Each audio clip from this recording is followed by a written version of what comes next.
नमस्कार, नक्षत्र न्यूज में आप सभी का स्वागत है। मैं हूं नितेश रंजन और आप देख रहे हैं हमारा खास कार्यक्रम सफर जिंदगी का। इस कार्यक्रम में आज हमारे बीच हैं गांडे विधायक जयप्रकाश वर्मा जी।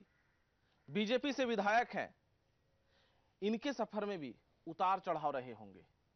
वैसे इनके चाचा रीतलाल वर्मा सांसद, विधायक, तमाम चीज रहे। हम उन पर भी बातचीत करेंगे, लेकिन सबसे पहले आपका स्वागत है इस खास कार्यक्रम में। नमस्ते।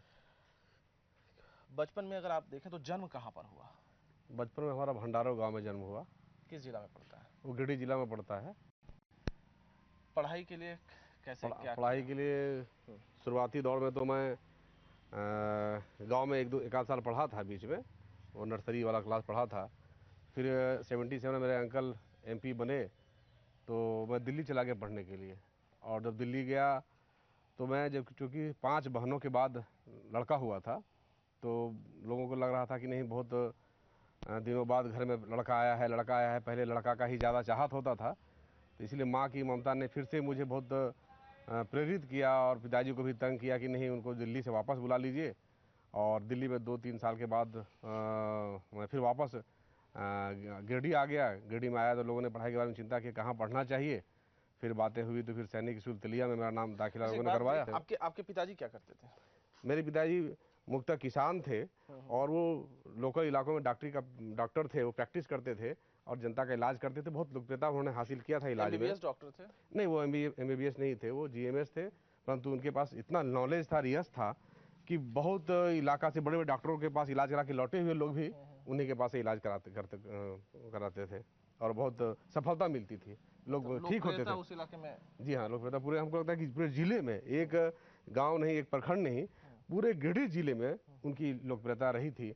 और एक अच्छा, मतलब समझिए को समाज सेवा भी वो करते थे और वही एक परिवार का एक आय का भी स्रोत बना, जिसका ये फलाफल आया कि उन्होंने अपने छोटे भाई तीसरे नंबर पर थे रीतलाल प्रसाद वर्मा जी, हमारे जो चाचा जी थे, उनको पढ़ाया लिखाया भी, उनको एमए एलएलबी भी कराया।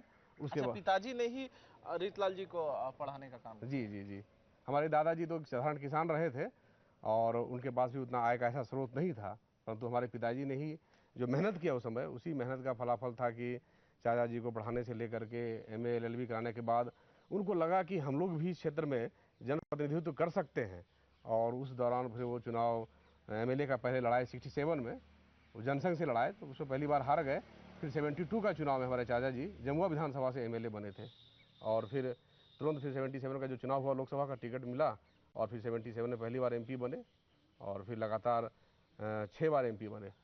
आपको खेलने का शौक कुछ बचपन में? बचपन में मैं फुटबॉल भी खेलता था, क्रिकेट भी कभी कभी खेलता था। मैं क्योंकि जब सैनिक में था तो सैनिक में सभी प्रकार के गेम हम लोग खेलने के लिए दिए जाते थे, तो उसमें हॉकी में भी बड़ा आनंद आता था मुझे। फिर अपने जो हाउस का हॉकी का मैं टीम का लीडर भी रहा था और एक अच्छा गेम मैं पसंद करता था हॉकी को। हॉकी पसंद करते थे। लोगों के साथ अगर आप देखें तो जिस तरीके से बचपन आपका गुजरा, अनुशासन में गुजरा, लेकिन क्या कभी किसी दोस्त के साथ एक मारपीट सा माहौल या किसी दोस्त को देख लेने की धमकी या किसी दोस्त ने आपको पीट दिया हो, कुछ इस तरीके का याद है? हाँ, ऐसा मुझे सैनिक स्कूल में ही महसूस हुआ था जी। और क्या कि मैं कभी भी किसी भी जो गलत चीज होता है मैं उसका हमेशा विरोधी उस बचपन से ही था। और एक शंकर दयाल सिंह जी, वो भी लीडर हुआ करते थे, उन्हीं का बेटा, वो भी सैनिक में पढ़ता था और अचानक किसी बात पर उसने एक अहंकार जैसा भाषा का प्रयोग किया, हमारे दोस्त से वो लड़ना चाहा, तो मुझे कभी बर्दाश्त नहीं था और मुझे लगा कि नहीं, ये लोगों को डराते हैं। मैं भी लड़ गया और पूरी लड़ाई हो गई। तब तक जो हमारा जो उसमें जो कैप्टन थे, वो कैप्टन आए और कैप्टन ने कहा कि सर को कंप्लेन करेंगे, तो फिर किसी तरह लड़ाई शांत हुआ, परंतु बहुत बड़ी लड़ाई हो गई थी। पूरा पटका पटकी से लेकर के चोटें भी आई थी। किस क्लास में आप थे उस वक्त? उसमें मैं लगता है 7th क्लास में था मैं। तो एकदम लड़ लेते थे, कहीं कोई दिक्कत नहीं होता था? नहीं, और मैं हमेशा लड़ाकू नहीं हूँ, परंतु परिस्थिति जन मुझे लड़ना पड़ा, लड़ाई इस तरह से हुई थी। अच्छा, आप चूंकि सैनिक स्कूल में पढ़ाई आपने की, फिर चंडीगढ़ में जाके अच्छे कॉलेज से पढ़ाई की, उसके बाद आपको ये नहीं लगा कि सिविल सर्विसेज या कुछ और एग्जाम्स को पास करना चाहिए? मैं समझता हूँ कि जो मेरी भावना, कहीं कहीं संस्कार और कुछ सीखना और समझना जो परिवार से मुझे मिला, और उस परिवार में मुझे भी बहुत ज़्यादा जुड़ाव जनता से उसी समय हो रहा था बचपन से ही। और जनता के साथ जाना, काम करना। मैं उस समय भी पिताजी के साथ गाड़ी में बैठ जाता था, जब पिताजी कहीं इलाका में निकलते थे लोगों से मिलने के लिए, मैं बैठता था गांव में। फिर वो कहीं पंचायत करते थे, किसी प्रॉब्लम को सॉल्व करते थे, कहीं ऑफिस जाते थे, तो मैं साथ रहता था। मुझे ये अच्छा लगता था देखने में भी, करने में भी, और मेरे मन में उसी समय से ये भावना आई थी कि मैं समाज सेवा का काम करूं। कॉलेज लाइफ आपका कैसा था? कॉलेज लाइफ बहुत अच्छा था। और जब मैं डीएवी कॉलेज में चंडीगढ़ में पढ़ता था, तो हमारे टीचर कहते थे कि आदमी को बेहतर करना चाहिए।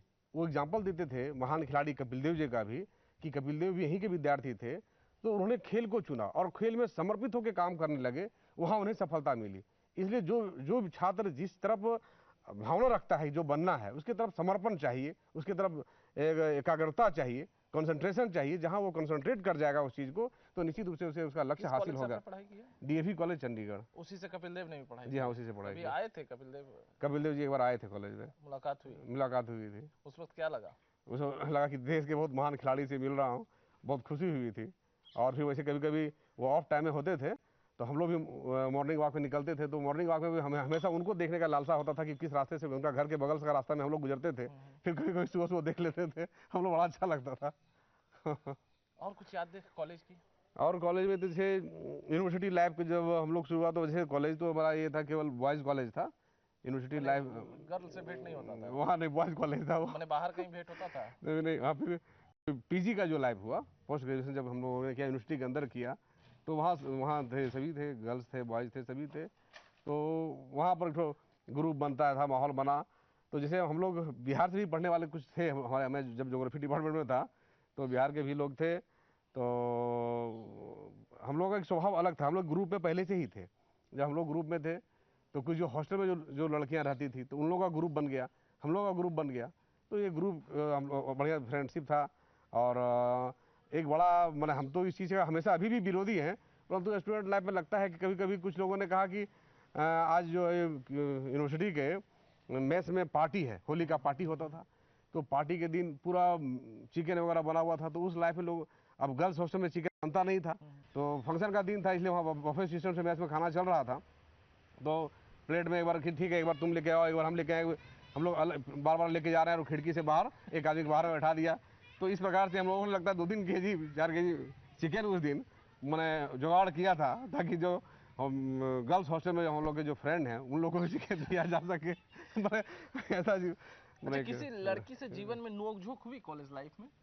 नोक झोंक क्या मतलब, जैसे कभी कभी क्या होता है कि हम लोग तो जब साथ में रहने पर, जब एक लड़का लड़की दोनों विपरीत लिंग के हैं, तो कुछ आकर्षण तो बढ़ता ही है।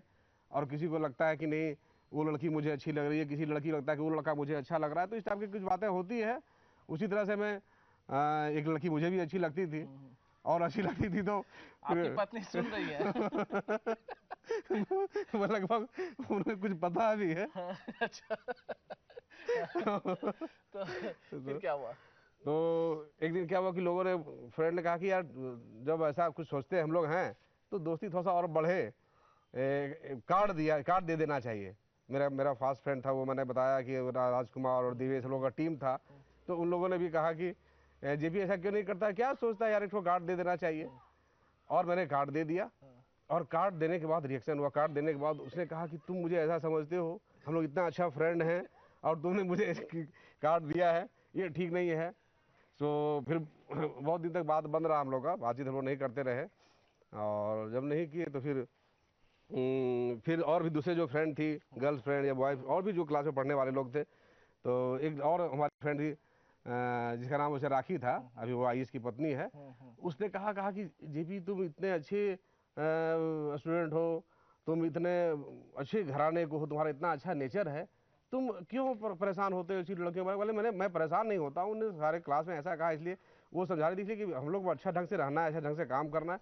तो मुझे लगा कि नहीं, कुछ ऐसे भी अच्छे दोस्त होते हैं, जो दोस्त आदमी को जब निराशा होती है, जब दुख होता है, तब सपोर्ट करते हैं। तो अभी रुकेंगे एक छोटे से ब्रेक के लिए। ये थी कॉलेज लाइफ। अब बात करेंगे राजनीति लाइफ की, कि किस तरीके से राजनीति में आए, किसने मदद किया, किसने मदद नहीं किया, इन तमाम चीजों पर बातचीत होगी। रुकते हैं एक छोटे से ब्रेक के लिए।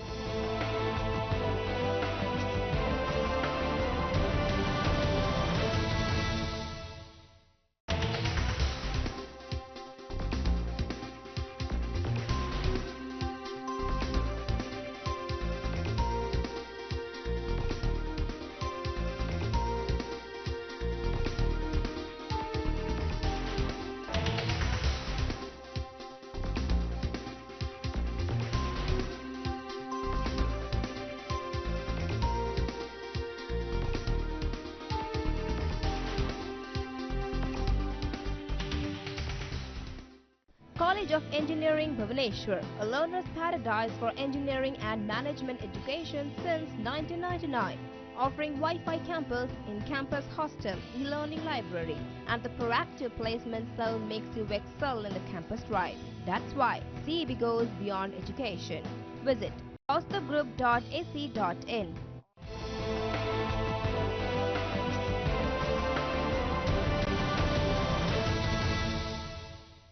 ब्रेक के बाद एक बार फिर आप सभी का स्वागत है सफर जिंदगी का में।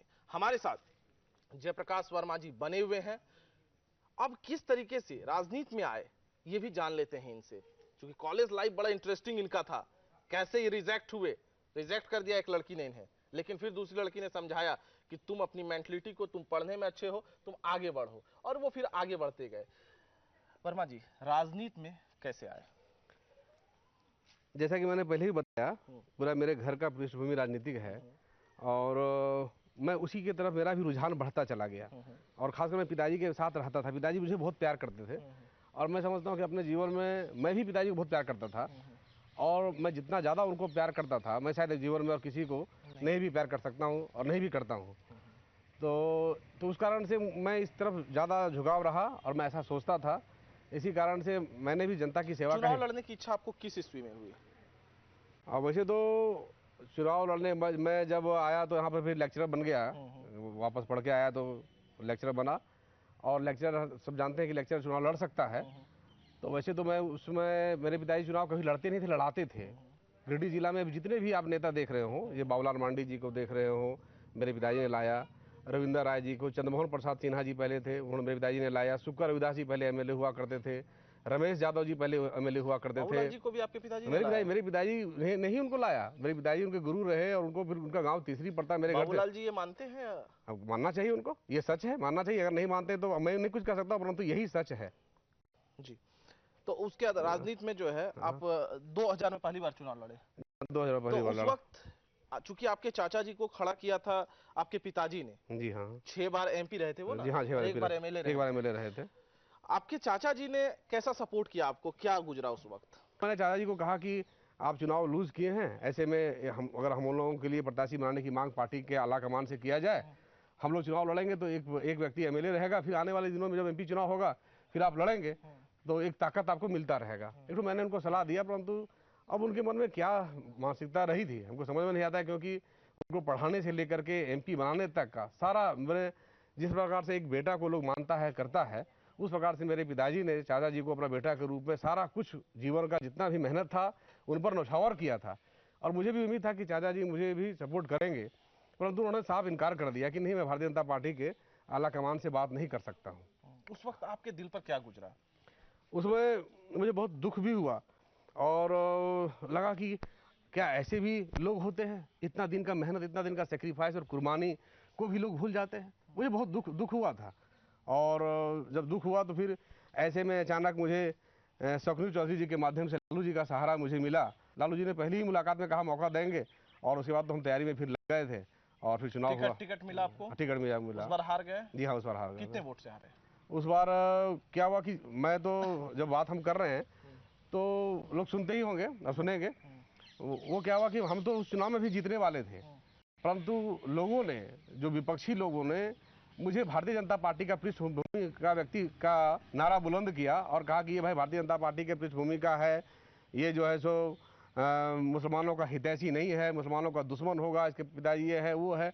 इस ढंग का प्रोपेगेंडा उन लोगों ने चलाया और मतदान के एक दिन पहले पंपलेट बांटा, और उस पंपलेट बांटने से पूरा मुसलमान जो राजद का साथ दे रहा था, मेरा साथ दे रहा था, हमारे व्यक्तित्व से साथ दे रहा था, वो रातों रात पलट गए, और जिस कारण से मेरी हार हुई और वहां पर महेंद्र सिंह माले के जीते थे। उसके बाद जो है तो आप बीजेपी से अब आरजेडी में चले गए। आरजेडी से फिर बीजेपी में कैसे आए, संक्षिप्त में?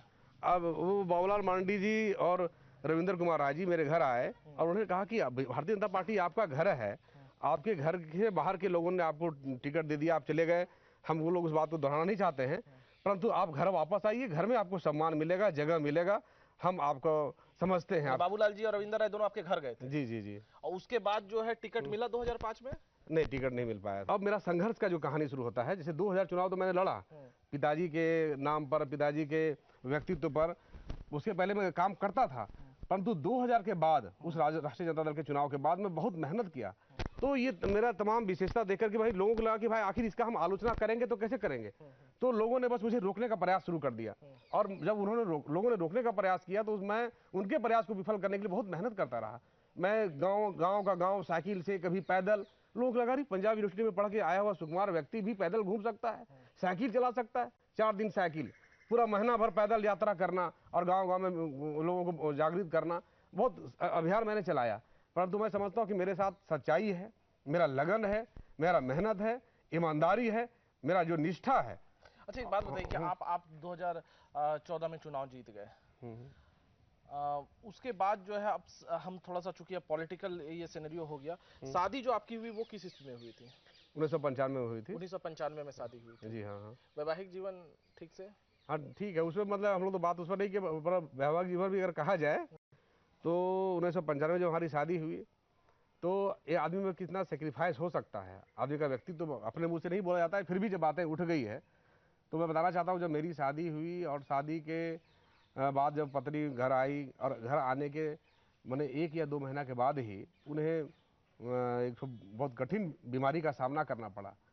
मैंने उनका चलना बंद हो गया, वो चल रही, पूरा बेड पर चली गई, चलना थोड़ा सिस्टम फेल हो गया, नहीं चल रही थी। वैसे समय में भी एकदम जब शादी किसी का एकदम प्रमाण पर हो, तुरंत शादी किया हो, हमने जरा सा भी मैं विचलित नहीं हुआ और मैंने कहा कि हमने जब इससे शादी किया है, जो भी समस्या है, इस समस्या का समाधान के लिए मैं इसका सहयोग करूंगा, अपनी वाइफ का सहयोग करूंगा। और मैं गया, मैं उसी तरह से मैंने उठा करके दिल्ली लेकर के गए। दिल्ली में रिम्स में 3-4 महीना का पूरा इलाज चला और इलाज के दौरान फिर कुछ बातें, इलाज से भी कुछ सुधरा और फिर लगा कभी कभी कि इनके मन में कुछ साइकोलॉजिकल इफेक्ट भी है और उस साइकोलॉजिकल इफेक्ट को मैंने खुद दूर किया। क्या हुआ कि ये जब बेड पर बैठी हुई थी, उठ नहीं पा रही थी, बोल नहीं रही थी और अचानक मतलब टीवी चल रहा था, दिल्ली के हम बीपी हाउस में थे और टीवी में अचानक वो एक सीन आया, एक बच्चा को दफनाने का एक सीन आया। तो उस सीन को देख करके इनका लगता मेमोरी में जैसे ही कुछ आया, तो हम पहले इसे कुछ स्टोरी सुन चुके थे कि इनका एक भाई का निधन हुआ था जिसमें बहुत ही मर्माहत हुई थी। तो हमको लगा कि ऐसी घटना से शायद हो सकता है इनका काम नहीं करता, नस सुन पड़ा हो। और मैंने तुरंत उसी घटना को दिखा कि देखो वही आ गया, मैंने उसका नाम लिया कि देखो आगे, देखो आगे। मैंने लगातार रिपीट किया और जब हमने रिपीट किया तो जो एकदम सुन पड़ी थी, 4-5-6 महीना से इलाज भी दिल्ली में चल रहा था और उसको हम रिपीट किया तो अचानक बोली कहाँ आया, कहाँ आया। फिर आवाज़ भी आ गया और आवाज़ आया, फिर उठ के खड़ा भी हो गई। तो मुझे लगता है अभी रोकेंगे अब एक छोटे से ब्रेक के लिए, और ब्रेक के बाद जब वापस आएंगे तो इनकी पत्नी से बातचीत करेंगे, क्योंकि आप समझ सकते हैं कि कितनी बड़ी तपस्या है। शादी हुई, 2 महीने नहीं हुए, पत्नी बेड पर गई और उसके बाद पत्नी को ठीक करने का काम किया, राजनीति ठीक करने का काम किया, तमाम चीज किया। अब इनके परिवार के लोगों से हम बातचीत करते हैं।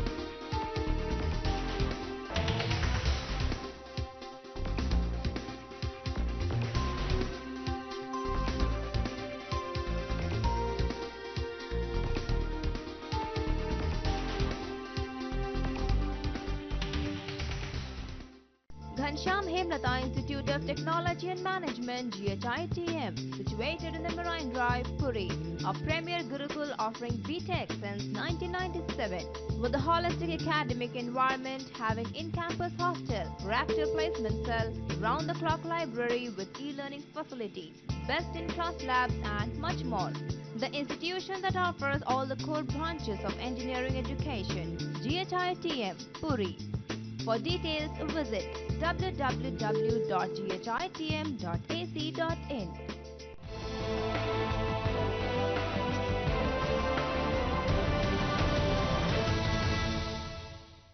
ब्रेक के बाद एक बार फिर आप सभी का स्वागत है सफर जिंदगी का में। हमारे साथ वर्मा जी बने हुए हैं, अब उनके परिवार के लोग भी आ गए हैं। इन्होंने अपने जीवन के हर छोटे और बड़े पहलू को बताया। अब हम बातचीत करेंगे इनकी पत्नी से, इनकी बेटी से। जब आप शादी करके आई, 1-2 महीने के बाद ही आप बीमार पड़ गई थी, उस वक्त कितना सेवा किया इन्होंने? बोलिए आप वहीं बोलिए, पर कोई दिक्कत नहीं, कोई देखना आप क्या, बोलिए जैसे आराम से बोलना पढ़ है। देखते हैं। आज अगर हम इस दुनिया में जीवित हैं तो इन्हीं की बदौलत।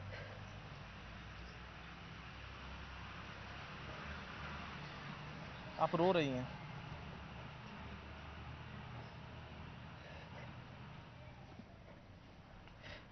गुजरा हुआ वक्त जब याद आता है तो इन्होंने बहुत सेवा किया मेरा। चल फिर भी नहीं पाते थे, पूरी तरह बेड पर चले गए थे। रात दिन एक करके सेवा किया और मुझे स्वस्थ किया। हमेशा बोलते थे कि नहीं, तुमको हम जिस भी तरह से ठीक करेंगे, लेकिन तुमको ठीक करेंगे जैसे भी होगा, तुम्हारा साथ कभी नहीं छोड़ेंगे। मेरा घर परिवार मायका भी मेरा बहुत अच्छा है, ससुराल भी बहुत अच्छा है। अच्छा, जिस वक्त ये बीमार थी, आप भी देखिए इनकी आंखों में भी आंसू हैं, आप भी रो रहे हैं। नहीं, उस समय तो परिस्थितियाँ अलग रहती है। जिस तरह आम समाज में लोगों का सोच है कि पत्नी अगर बीमार है तो भाई पत्नी बाहर से लाया गया है, उसको छोड़ दिया जाए, तो आम जो साइकोलॉजी समाज का रहता है उसी अनुरूप बहुत लोगों का दबाव और ये भी रहा था। परंतु मैंने कहा कि ऐसा ऐसा चीज़ नहीं होता है, और जोड़ियाँ हम नहीं बनाते हैं, जोड़ियाँ ईश्वर बनाता है, और ईश्वर ने जो बनाया है हम उसको स्वीकार किए हैं, उसको उसी के साथ हम लोग रहेंगे। ठीक करेंगे तभी ठीक, बीमार रहेगी तभी ठीक। हम लोग इसी प्रकार का जीवन हम जिएंगे, हमने सभी लोगों को जवाब दिया अच्छा, था। 2 महीने के बाद जब भी आप जाते थे कहीं, तो इनको आपको ये उठा के लेके जाते थे जब भी जाते थे, जी इलाज जी के दौरान, हाँ। कहीं भी गए तो? जी। अच्छा, कई लोग ताना भी देते होंगे, चाहे वो बाहर के लोग हों, उस वक्त क्या लगता था अपने मन में? मुझे बहुत खराब लगता था कि इससे अच्छा तो मर जाना ही अच्छा है। लेकिन जब मैं इन्हें बताती थी तो बोलते थे कि नहीं, तुमको हम पर भरोसा नहीं है, हम तुमको कभी नहीं छोड़ेंगे। भरोसा। अब मुझे लगता है कि आज आज के खासकर आज के यूथ को, जो शादीशुदा जिंदगी है, मुझे लगता है कि इससे बढ़िया कार्यक्रम कुछ नहीं हो सकता है। आप ये बताइए कि उस वक्त जब लोग कहते थे कि छोड़ दो, तो एहसास होता था कि कहीं से 1% भी कि कुछ ऐसा कर दें? नहीं, ऐसा तो वैसा, इसी तो मैंने पहले भी कहा ना, लोगों को मैंने बता भी दिया था कि आदमी को एक विश्वास और एक जो धर्म होता है, मानव जीवन का जो धर्म होता है, उस धर्म के साथ निभाना चाहिए, धर्म को निभाना चाहिए। और सारा कुछ ईश्वर करते हैं, हम कुछ नहीं करते हैं। और मैं समझता था कि मैं सेवा करके, मैं जानता था कि प्यार में, ईमानदारी और सच्चाई में ताकत होती है। मैं सेवा करके जो भी बीमारी है, कठिन से कठिन भी अगर बीमारी है, उस बीमारी का इलाज हम कर सकते हैं।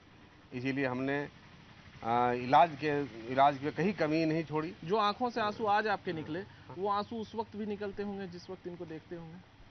नहीं, वो तो वहाँ दुख से कि भाई तकलीफ है, दुख है, तो उस दुख से छुटकारा पाने के लिए तो आंसू निकलते ही थे। खाने में इनको क्या अच्छा लगता है? इन्हें पंजाबी खाना जो है बहुत पसंद है। राजमा है, छोला है, ये सब इनको बहुत पसंद है। चना है। कभी कभी डांटते हैं?